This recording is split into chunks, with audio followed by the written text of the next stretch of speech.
¿Sabías que durante más de 400 años el Vaticano mantuvo una lista oficial de libros que no podías leer bajo pena de excomunión? Algunos eran textos religiosos, sí, pero muchos otros eran novelas, ensayos filosóficos, estudios científicos e incluso diccionarios. Tener uno en casa era considerado una amenaza para la fe. Y lo más inquietante no es que intentaran silenciar ideas, sino que muchas de esas ideas terminaron cambiando el mundo. En este video vas a descubrir cómo el Vaticano intentó controlar el pensamiento durante siglos. Vamos a ver quién creó esa lista negra, qué tipos de libros estaban incluidos, cómo se ejecutaba la censura y, lo más importante, qué consecuencias dejó en la ciencia, la educación y la libertad de expresión. Si alguna vez subestimaste el poder de un libro, esta historia te va a cambiar la mirada. Todo empezó con un invento: la imprenta.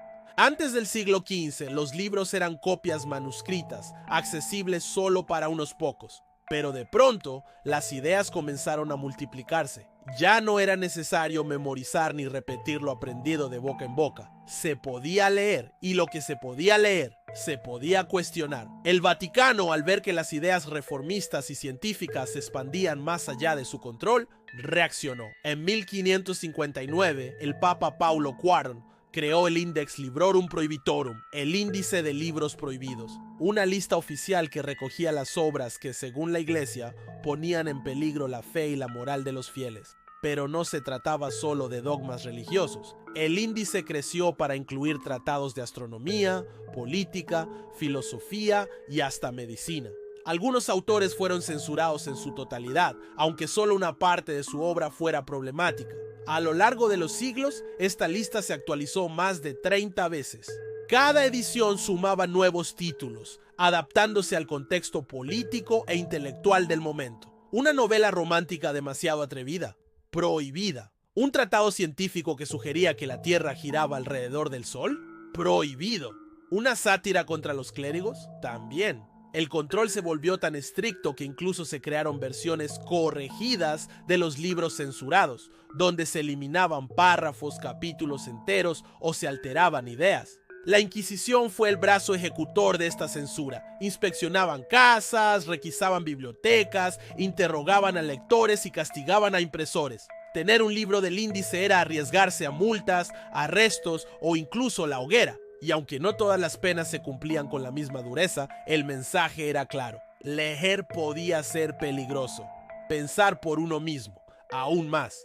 Pero las ideas, cuando quieren volar, no hay jaula que las detenga. Lo que el Vaticano no anticipó fue que al prohibir tantos libros, terminó despertando aún más interés. En Europa comenzó a formarse una red de circulación clandestina de textos. Algunos se imprimían en países más tolerantes y luego se contrabandeaban escondidos en cargamentos de vino o entre tapas falsas. Otros se copiaban a mano o se traducían de forma anónima. Leer un libro prohibido se volvió un acto de rebeldía intelectual. En los cafés de París, en los salones de Viena, en las universidades de Alemania y en las librerías de Ámsterdam, los libros prohibidos eran los más buscados. Las personas no solo querían leer, querían saber por qué alguien no quería que lo hicieran. Y eso transformó por completo la relación entre el lector y el poder. Se generó una nueva forma de lector, uno activo, despierto, curioso. Leer ya no era pasivo, leer era resistir. Los grandes nombres de la Ilustración fueron víctimas del índice: Voltaire, Rousseau, Montesquieu, Diderot, todos censurados. La Enciclopedia Francesa, una obra monumental que buscaba reunir todo el conocimiento humano, fue perseguida por años. ¿Por qué?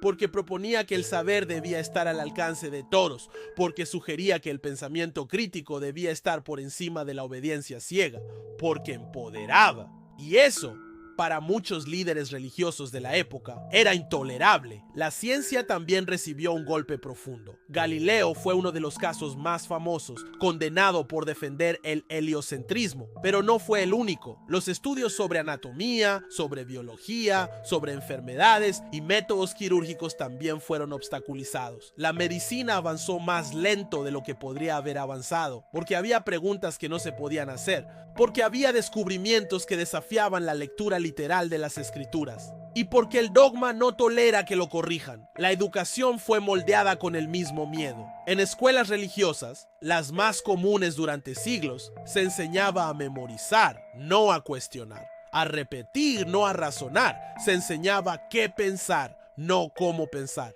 Y eso dejó huellas.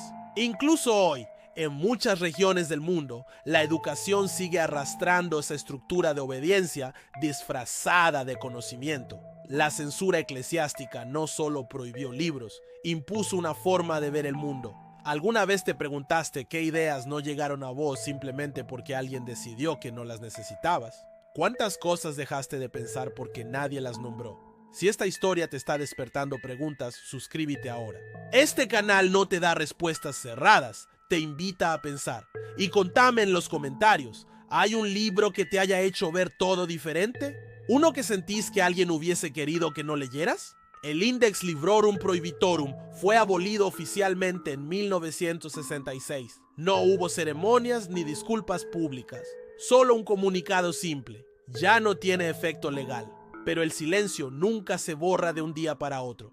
Durante siglos, el Vaticano definió qué se podía pensar, leer, discutir. Y aunque el mundo siguió avanzando, esa marca quedó en la cultura, en la educación y en la forma en que muchas personas aprendieron a relacionarse con la autoridad y con la duda. La censura dejó heridas invisibles, autores olvidados, ideas que nunca se discutieron, caminos intelectuales que se cerraron antes de empezar.